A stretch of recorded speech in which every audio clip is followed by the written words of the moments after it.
Selamat datang ke channel Cikgu Rizal. Assalamualaikum warahmatullahi wabarakatuh dan selamat sejahtera. Berjumpa lagi kita dalam video pengajian perniagaan semester yang pertama. Okey, kita akan sambung pada bab yang kelima, sumber manusia, bahagian yang ketiga. Untuk bab yang ketiga ini kita akan masuk kepada subtopik 5.3 iaitu pengambilan sumber manusia. Okey, di mana kita akan tengok proses pengambilan sumber manusia. Okay, sebelum itu kita tengok dulu apa itu proses pengambilan sumber manusia. Iaitu merujuk pada setelah menentukan keperluan sumber manusia, sejumlah calon pekerja perlu diambil berdasarkan perancangan keperluan sumber manusia yang telah ditetapkan. Okay, so maknanya dalam proses pengambilan sumber manusia ini kita akan memulakan proses pengambilan tenaga pekerja berdasarkan jumlah yang telah kita rancang. Terdapat 4 proses pengambilan sumber manusia.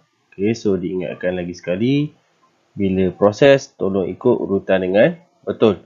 Okey, proses yang pertama ialah merekrut, proses yang kedua ialah pemilihan, yang ketiga ialah penawaran kerja dan yang keempat yang terakhir sekali ialah induksi. Okey, so jom kita tengok huraian untuk setiap proses pengambilan sumber manusia ini. Okey, yang pertama ialah proses merekrut, iaitu aktiviti yang dilakukan oleh pengusaha sumber manusia bagi menarik minat bakal calon pekerja untuk berkhidmat dalam sesebuah organisasi.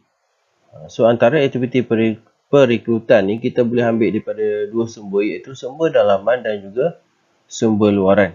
Yang pertama kita tengok perekrutan menggunakan sumber dalaman. Sumber dalaman ini merujuk pada pengisian jawatan kosong dalam organisasi diambil oleh pekerja yang sedia ada di dalam organisasi. Okay, maknanya kita memilih pekerja-pekerja yang sedia ada berkhidmat dalam sesebuah organisasi. Okay, kebiasaannya cara kita nak ambil sumber dalaman ni kita boleh hebahkan melalui kaedah papan kenyataan.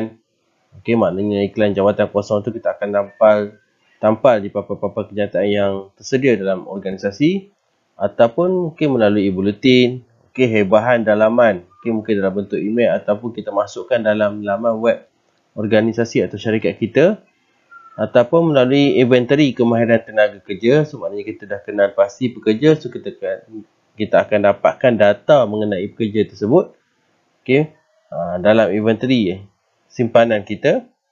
Yang seterusnya melalui rujukan kerja. Rujukan kerja ni maknanya perbincangan tidak rasmi pihak-pihak pengurusan lah. Maknanya pihak pengurusan, pertengahan, atasan ataupun bawahan, mungkin dia ada beberapa nama yang dicadangkan. Dan last sekali ialah pembidaan kerja. Pembidaan kerja ni maknanya iklan jawatan kosong akan dikeluarkan sekiranya mereka berkelayakan dan memenuhi kriteria yang telah ditetapkan. Jadi diorang layak memohon. Ini antara kelebihan dan juga kelemahan. Dua-dua benda ni kita dah tengok sebelum ni. Antara kelebihan dia dapat memotivasikan pekerja. Pekerja lebih memahami budaya organisasi dan maklumat pekerja sudah sedia ada dalam kita punya simpanan data. Antara kelemahan dia pula tidak membawa idea baru sebab orang dalam. Kekosongan jawatan dan pengetahuan yang stereotip.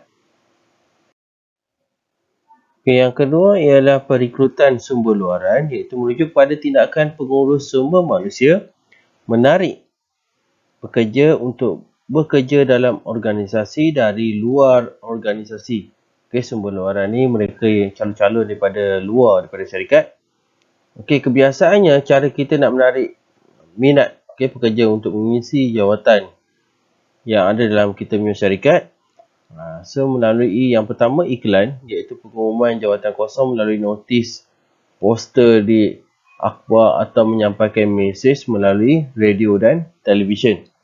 Periklanan. Yang kedua melalui hebahan umum, iaitu menyebarkan kekosongan jawatan kepada orang awam atau agensi-agensi tertentu melalui media massa. Media massa sama ada bercetak ataupun elektronik lah. Dan kaedah ni lebih menyeluruh. Yang ketiga iaitu kaedah headhunting, iaitu kaedah mendapatkan pekerja berpotensi melalui cadangan teman-teman, rakan sekerja, rujukan atau terus ke kampus untuk membuat temuduga. Okey, so kaedah headhunting ni orang kata macam kaedah recommend. Okey. So maknanya mungkin pekerja yang sedia ada dalam sebuah syarikat tu mencadangkan kawan-kawan dia ataupun saudara mara yang berkelayakan, so kita akan dapat detail calon tersebut dan kita akan cuba hubungilah calon-calon tadi. Okey, dan yang terakhir sekali yang temuduga terbuka ataupun walk-in, iaitu bakal atau calon pekerja boleh menghadiri temuduga terbuka yang dibuat di sesuatu tempat dengan membawa dokumen berkaitan temuduga serta bersedia untuk menjawab soalan-soalan yang akan dikemukakan. Okey, maknanya kita dah tahu tentang iklan jawatan kosong tersebut, so kita akan bawa lah segala yang diperlukan, dokumen-dokumen yang diperlukan, CJ dan sebagainya, dan kita akan menghadiri sesi temuduga tersebut lah. Dan kita kena jawab lah soalan-soalan yang diberikan semasa sesi temuduga itu berlaku. Proses yang kedua ialah pemilihan. Okey, maksud proses menilai individu yang paling layak untuk mengisi kekosongan jawatan. Okey, yang kedua ni maknanya mungkin daripada senarai calon-calon yang menghadiri interview dan sebagainya, so kita akan pilih ya, calon-calon yang paling sesuai untuk mengisi jawatan yang kita tetapkan. Okey, so kebiasaannya dia ada beberapa kaedah dalam proses permohonan yang sering dilakukan. Okey, yang pertama ialah kaedah borang permohonan. Okey, borang permohonan ni merupakan borang yang digunakan untuk mengetahui butiran peribadi pemohon dan maklumat lain seperti kelayakan akademik, kemahiran, pengalaman kerja, minat dan lain-lain. Okey, calon harus melengkapkan borang beserta salinan CJ yang diperlukan. Okey, kemungkinan akan disahkan, perlu pengesahan. Okey, calon yang memenuhi syarat akan disenarai pendek untuk proses seterusnya. Okey, ini kaedah yang pertama melalui borang permohonan. Okey, kebiasaannya kalau kita nak mohon pekerjaan mana-mana syarikat, kita perlu mengisi borang permohonan. Okey, so dalam borang permohonan tu dia ada perkara-perkara yang perlu kita isi. Okey, selain pada butiran peribadi kita, kelayakan akademik dan sebagainya, CJ yang menyokong kita punya fakta dan sebagainya, dan kita submit. Okey, so maknanya kaedah yang pertama ni sekiranya calon tersebut memenuhi kriteria, contohnya borang permohonan tu diisi sepenuhnya, ada salinan CJ yang dilampirkan, maknanya dia akan diasingkan untuk proses seterusnya. Tapi sekiranya calon itu gagal memenuhi kriteria ataupun perkara yang ditetapkan dalam borang permohonan, kemungkinan besar dia orang akan tolak permohonan tersebut. Itu kaedah yang pertama, maknanya pemilihan melalui borang permohonan. Okey, yang kedua kaedah pemilihan melalui semakan rujukan. Okey, majikan akan menghubungi perujuk yang telah diberikan oleh calon bagi mengesahkan maklumat tambahan berkaitan calon.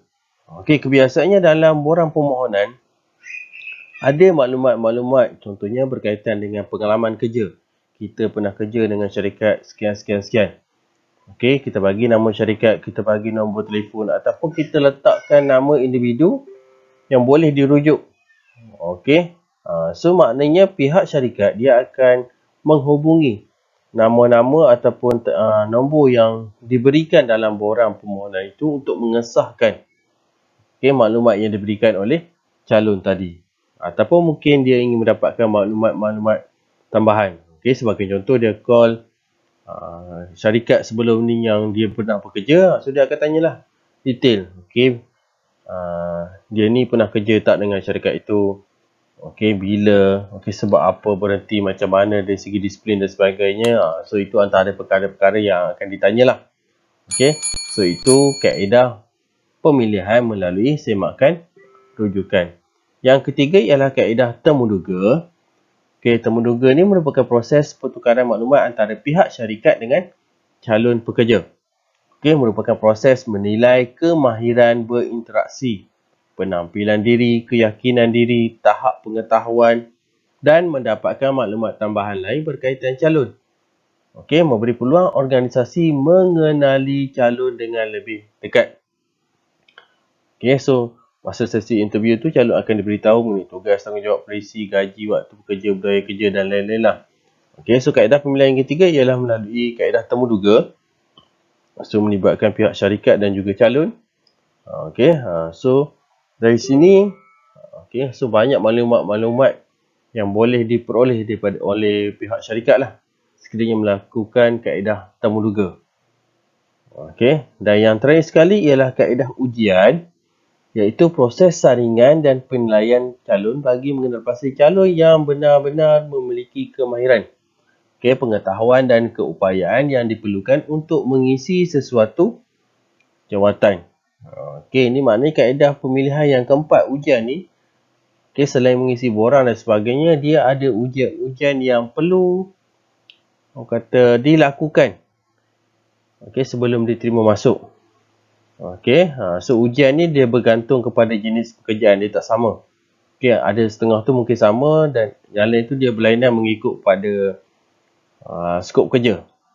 Sebagai contoh ujian ialah ujian kesihatan, ujian kecerdasan, ujian kecekapan, ujian fizikal, ujian personality, ujian poligraf, ujian bakat dan lain-lain. So ini antara contoh ujian-ujian yang dilakukan. Ujian kesihatan ni untuk memastikan pekerja yang kita dapat tu betul-betul sihat. Dia ada ujian-ujian lain lagi. Kalau kata bahagian keselamatan, contoh macam askar dan sebagainya, mungkin dia memberikan ujian fizikal. Ujian personality ataupun ujian bakat mungkin sesuai untuk pekerjaan seperti pembaca berita dan sebagainya. Proses yang seterusnya yang ketiga ialah penawaran kerja, iaitu satu tawaran pekerjaan yang diberikan kepada calon yang telah berjaya dalam proses pemilihan. So penawaran kerja ni akan diberikan kepada calon-calon yang telah melepasi ujian ataupun proses pemilihan yang kita telah lakukan, sama ada melalui borang permohonan, semakan rujukan, temu duga ataupun ujian. So antara tindakan organisasi, maknanya jika dah dapat pekerja yang betul-betul berkelayakan, so dia kena hantar surat pekerjaan kepada calon yang layak setelah pemilihan selesai. Surat tawaran kerja biasanya mengandungi perkara-perkara seperti nama jawatan, tarikh melapor diri, tarikh percubaan dan syarat pengesahan jawatan, faedah dan ganjaran yang diberi, cuti tahunan dan cuti-cuti lain, jumlah gaji yang bakal diterima, tempat kerja dan waktu kerja, syarat penamatan perkhidmatan persaraan. Itu antara perkara-perkara yang terkandung dalam surat tawaran. Dan bagi calon pula, sekiranya mendapat surat tawaran ni, calon perlu membuat pengesahan penerimaan atau menolak tawaran tersebut dalam tempoh yang telah ditetapkan. Proses yang terakhir sekali ialah induksi. Iaitu program yang dibentuk untuk memberi pendedahan awal kepada pekerja baru supaya mereka dapat memahami dan menyesuaikan diri dengan persekitaran kerja baru dalam organisasi. Kebiasaannya program induksi ini dia akan berikan kepada pekerja-pekerja yang telah menerima penawaran kerja oleh sesebuah syarikat. Tujuan program induksi ini biasanya dilakukan untuk yang pertama membantu pekerja menyesuaikan diri dengan persekitaran baru. Yang kedua untuk memperkenalkan pekerja kepada ketua-ketua yang ada dalam organisasi tersebut, menerangkan skop kerja dan juga tanggungjawab yang perlu dilaksanakan, menerangkan visi, misi dan dasar-dasar organisasi, menerangkan struktur organisasi daripada atas sampai ke bawah, dan menerangkan polisi, prosedur dan juga peraturan-peraturan yang ada dalam sesebuah syarikat tersebut. Itu tujuan program induksi dilakukan. Kita tengok pula kandungan program induksi. Antara kandungan yang dimasukkan sewaktu sesi induksi ini berlaku. Yang pertama, kandungan program dari sudut organisasi, iaitu pekerja akan didedahkan dengan visi, misi, struktur organisasi, latar belakang organisasi, polisi, peraturan, dasar prosedur serta produk dan juga perkhidmatan yang dikeluarkan. Kemudian kandungan yang kedua berkaitan dengan sistem ganjaran, iaitu berkaitan dengan gaji, bonus, elang, komisi cuti dan juga faedah bukan kewangan yang lain. Sesi yang ketiga ialah perkenalan, iaitu pekerja akan diperkenalkan dengan pemimpin, pengurusan atasan, pertengahan, bawahan, penyela-penyela dan juga rakan-rakan sejawat. Okey, dan yang terakhir sekali ialah berkaitan dengan skop kerja. So, maklumat berkaitan dengan tugas dan tanggungjawab, puasa, waktu bekerja, sejarah perkhidmatan, keadaan tempat kerja akan diberitahu. Okey. So, masalah dalam pelaksanaan induksi ni, okey, ada pegawai induksi yang kurang kemahiran komunikasi. Okey, ataupun kurang pengetahuan berkaitan dengan program induksi itu sendiri. So, bagi mengelakkan benda ini berlaku, so kita kena explain, beri penjelasan kepada orang yang nak menguruskan proses ataupun program induksi ini dengan detail, okay, berkaitan dengan program tersebut. Okey, kos tinggi mungkin melibatkan kos sewaan tempat, okay, makanan dan minuman, bahan bercetak berkaitan dengan program dan sebagainya lah. Okay, masalah ketiga, kandungan program kurang sesuai dan kekangan masa, tempat, kewangan dalam mengendalikan induksi. Okay, itu antara masalah-masalah dalam pelaksanaan induksi. Okey, so itu saja untuk video yang kedua pada kali ini. So, terima kasih. Dan jangan lupa like, komen, subscribe dan juga share video ini kepada kawan-kawan. Okey, terima kasih dan kita akan jumpa lagi untuk next video pada tajuk-tajuk yang lain. Okey, so itu sahaja video untuk bahagian yang ketiga. Okey, terima kasih. Jangan lupa like, komen, subscribe dan juga share video ini. Dan kita akan jumpa lagi dalam topik yang sama, bahagian yang keempat di video akan datang. Terima kasih.